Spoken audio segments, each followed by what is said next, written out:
everyone, in this video we will cover the current affairs. Before we move ahead, let me inform you that these questions are part of our daily 20 MCQ series in GK Today's Academy Android application. So if you are looking for the text version of these questions and their explanations along with the interactive quiz, you may consider joining our daily 20 MCQ series in Academy Android application. So in this app course you get daily 20 MCQs, a fortnightly quiz, a monthly revision document, and also category-wise revision ebooks which are optimized for reading on your mobile itself. Apart from it, you are also able to access all archives of questions from January 2020 onwards. Please check our Telegram channel. The link is given in the description box. You can subscribe to it if you find it relevant. For hard copy books, you can visit our website gktbooks.com. Okay, so now without wasting any further time, let's get started. Good morning everyone, welcome back to GK Today, and today we'll be discussing most important MCQs for 15th of October 2021. Starting with very first question, what is the theme of the World Post Day 2021? So this day is celebrated every year on 9th of October to mark the anniversary of establishment of Universal Postal Union in the year 1874. Do remember that India has been a member of this particular union since the year 1876, and this day is celebrated to create awareness about the role of postal sector in the lives of people. Okay, and theme for this year is Innovate to Recover. Now apart from it, the Union Minister of Health and Family Welfare has observed 5th of October to 10th of October 2021 as Mental Health Awareness Campaign Week as part of World Mental Health Day, which is celebrated on 10th of October. So this week is basically observed to raise awareness about mental health and mobilize support in this regard. Okay. Now apart from it, first Monday of October is observed by the United Nations as World Habitat Day. Why? To stress on the basic rights of all to adequate shelter and to highlight the state of our habitats. So this year it was celebrated on 4th of October, and the theme for this year is Accelerating Urban Action for a Carbon-Free World. Okay. Then there is World Cotton Day. This we celebrate on 7th of October, and the theme for this year is There is more to cotton than you think. And this day is established by ICAC, means Indian Cotton Advisory Committee, and World Trade Organization. Okay. Now you have to tell me, when do we observe World First Aid Day? Also, don't forget to tell me what was the theme for this year. Question number 2. Guru Ghasidas National Park and Tamor Pingla Wildlife Sanctuary, which were seen in the news recently, are located in which state? Why it is in news? Because the Chhattisgarh government is set to declare the combined areas of Guru Ghasidas National Park and Tamor Pingla Wildlife Sanctuary as a tiger reserve. So the National Tiger Conservation Authority has approved the Chhattisgarh's proposal now, and the new reserve is located in the northern part of the state that borders Madhya Pradesh and Jharkhand. So this is the 4th tiger reserve in Chhattisgarh. And which are the other 3? First is Indravati, second is Udanti, Sita Nadi, and third is Achanakmar. Okay. Now apart from it, the National Institute of Biotic Stress Tolerance is located in Raipur. It is a deemed university under Indian Council of Agricultural Research and formed in the year 2012. Why it is in news? Because the new campus of this institution was dedicated to the nation recently by our Prime Minister Narendra Modi. Also on this event, Prime Minister dedicated 35 resilient crop varieties. Okay. Then apart from it, last month Chhattisgarh government also launched Millet Mission with the objective of making the state a millet hub of India. and hence 14 districts of Chhattisgarh have signed a memorandum of understanding with Hyderabad-based Indian Institute of Millets to boost the production of millets in their respective areas. Okay. Then also a few months back it has launched Rajiv Gandhi Gramin Bhumihin Majdoor Nyay Yojana, and under this 6,000 rupees will be provided to each of the 12 lakh landless laborers to benefit them along with their families. Okay. Now in the month of July we have seen that Rajasthan government has decided to make a tiger corridor by connecting 3 of its tiger reserves. First is Ranthambore, second is Mukundra, and third is Ramgarh Vishdhari. Okay. Question number 3. Deep Space Atomic Clock, which was seen in the news recently, is associated with which space agency? So NASA's Deep Space Atomic Clock has successfully ended its mission, and the clock was built by NASA's Jet Propulsion Laboratory in Southern California. So this clock is an ultra-precise mercury ion atomic clock, and it was launched aboard the Department of Defense Space Test Program 2 mission on 25th of June 2019. And after the instrument completed its 1-year primary mission in Earth orbit, NASA has extended the mission to collect more data now. Okay. Now NASA was also in news because of its DART mission. What is this? Double Asteroid Redirection Test. So NASA is set to lift off this DART mission on 23rd of November aboard a SpaceX Falcon rocket from Vandenberg Space Force Base in California.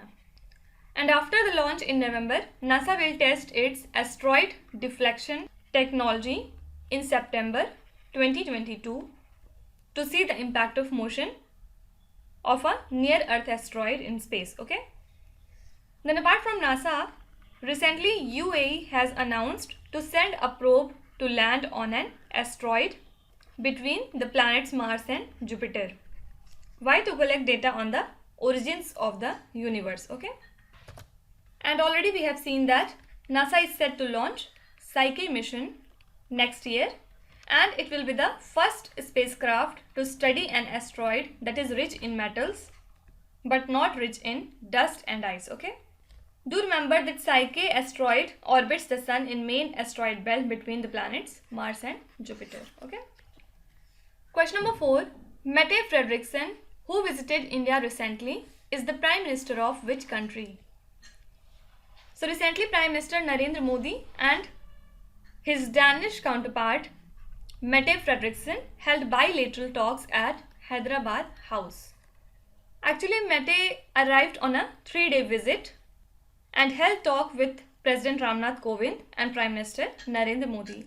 Earlier, she met External Affairs Minister as well, who is S. J. Shankar. So, over 200 Danish companies are present in India and around 60 Indian companies are present in Denmark. Okay. Now, apart from it, first ever female Prime Minister of the country Tunisia is Najla Borden, and the new Prime Minister of Canada is Justin Trudeau.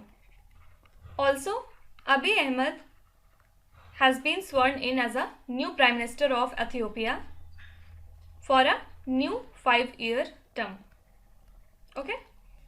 Also, last month we have seen that Tamil Nadu and Denmark have planned to create an energy island in the Gulf of Mannar to obviously boost the green energy sector.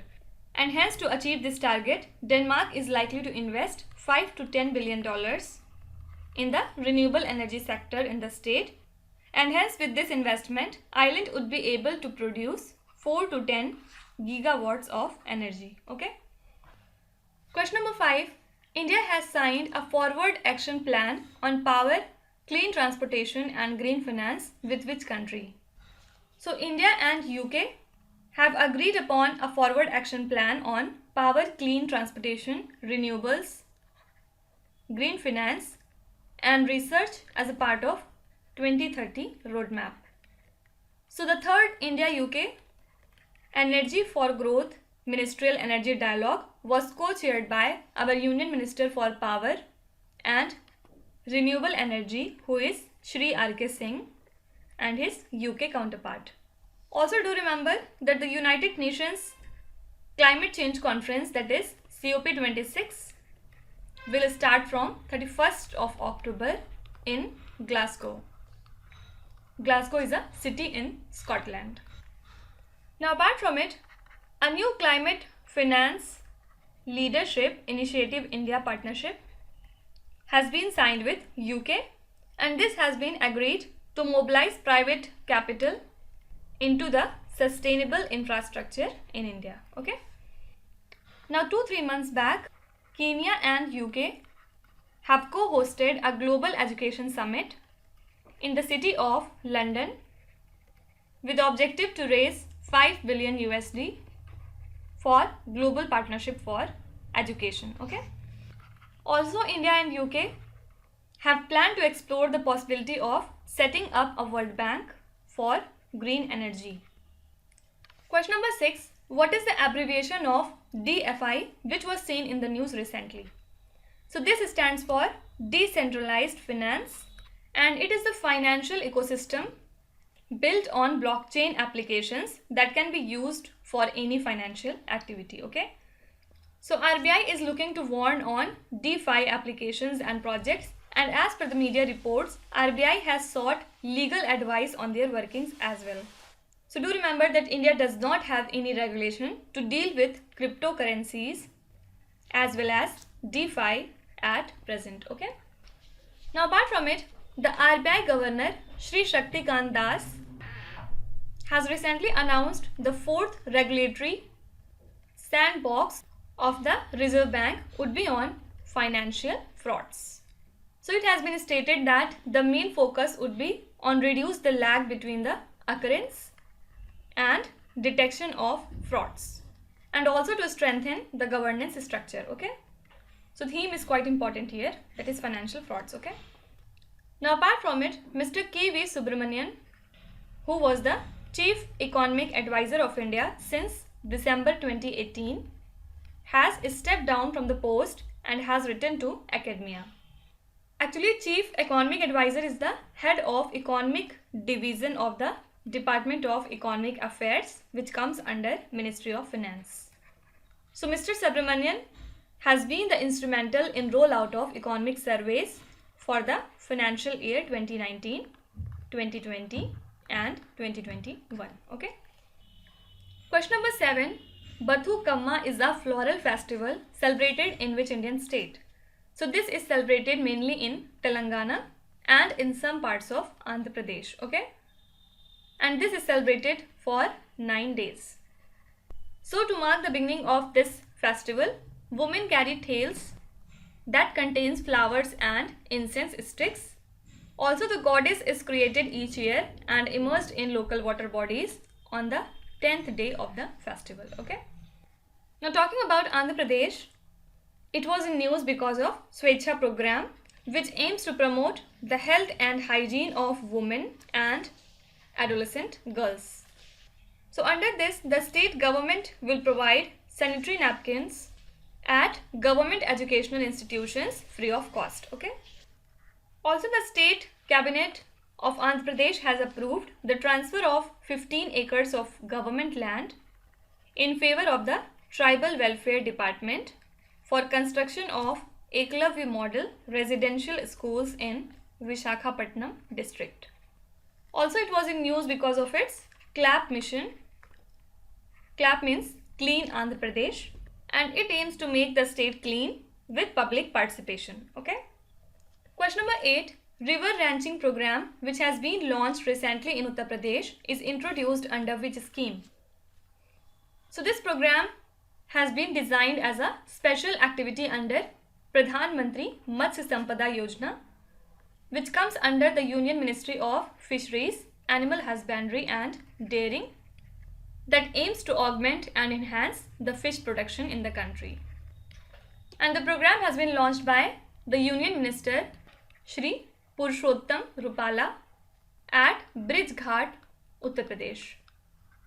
Now, a few days back, we have seen that the Assam Fisheries Ministry has launched an application which is the India's first e-fish market app named as Fishwale, and the app has been developed by Aqua Blue Global Aquaculture Solutions in collaboration with State Fisheries Department, and now this app will help both the buyers and the sellers to place orders and sell fish online. Okay, and talking about Uttar Pradesh, it has named the actor Kangana Ranaut as the brand ambassador of its ambitious One District, One Product scheme. Now in the month of July, I think, we have seen that a particular variety named as Hilsa fish has been caught in UP, Bihar and Jharkhand for the very first time in 3 decades. Now can you tell me, the Matsya Setu app for fishermen has been launched by which institution or which ministry? Please write in the comments. Question number 9. India has entered into an agreement with Croatia in which field recently? So the Union Ministry of Ayush has entered into an agreement with the government of Croatia for research and developments in the Indian traditional medicine systems. And this MOU agreement was signed by All India Institute of Ayurveda on Indian behalf. Okay. So Croatia has proposed to include Indian Ayurveda and yoga along with its tourism packages. Fine. So your correct answer is Indian traditional medicine. Now apart from it, the Union Ministry of Power has recently released the framework for implementation of market-based economic dispatch phase 1. So this framework aims to lower the cost of power purchase to the consumers. And under this framework, the state distribution companies will now be able to plan the power purchase from the day ahead market at power exchanges. Now apart from it, the Hindustan Aeronautics Limited has delivered the heaviest semi-cryogenic propellant tank SC-120 LOX fabricated to the Indian Space Research Organization. So this tank will be used in the Mk3 launch vehicle for future missions. Currently the semi-cryo liquid oxygen tank is used in the existing Mk3 launch vehicle. Okay. Now coming to last question, a group of 136 countries including India have set a minimum global tax rate at what % for big companies? A set of 136 countries including India have set a minimum global tax of 15% for big companies, and this sets a floor tax rate for these countries to attract investment and prevents countries from levying tax at a lower rate to the multinational companies. Actually, by many countries including the USA, this move is seen as a level playing field, and this rate is lower than the corporate tax rate of 23.5% in many countries. Now apart from it, the Reserve Bank of India has increased the fund transfer limit from 2 lakh rupees to 5 lakh rupees under the immediate payment service. And this decision has been made by the RBI, keeping in view the instant domestic payment which can be made using IMPS and to enhance the convenience of users. Do remember that this facility is provided by NPCI, means National Payments Corporation of India. Then apart from it, the International Financial Services Centers Authority along with Gift City has launched the Sprint 21 with special focus on banking. Gift City is Gandhinagar. Also do remember that the Tata Sons has emerged as the winner in the bid to acquire Air India, and now it will take over 100% Government of India's stake in the carrier. So Tata Sons placed a bid of 18,000 crore rupees, of which 2,700 crore rupees would be paid in the cash and the remaining would be absorbed over 60,000 crore rupees debt of the airline. And the Government of India took control of Air India from the Tata Group in the year 1953. Fine. Now one question for you. Maria Ressa and Dmitry Muratov, who received the Nobel Peace Prize, are associated with which particular profession? Please write in the comments. Now let's start with today's quiz. Here on the slide you can see 5 questions which have been taken from the past 2-3 days current affairs. Pause the video and try to solve each of these questions, and at the end of the lecture do not forget to share your scores in the comment section. So please be honest and do not cheat with yourself. So that's it for today. I hope you have liked the session. These were the important news and events from today, and we will meet again tomorrow with some more important current affairs. Till then, stay tuned. Thank you so much for watching, and please do not forget to subscribe to GK Today. With this, Minu Jatsana signing off.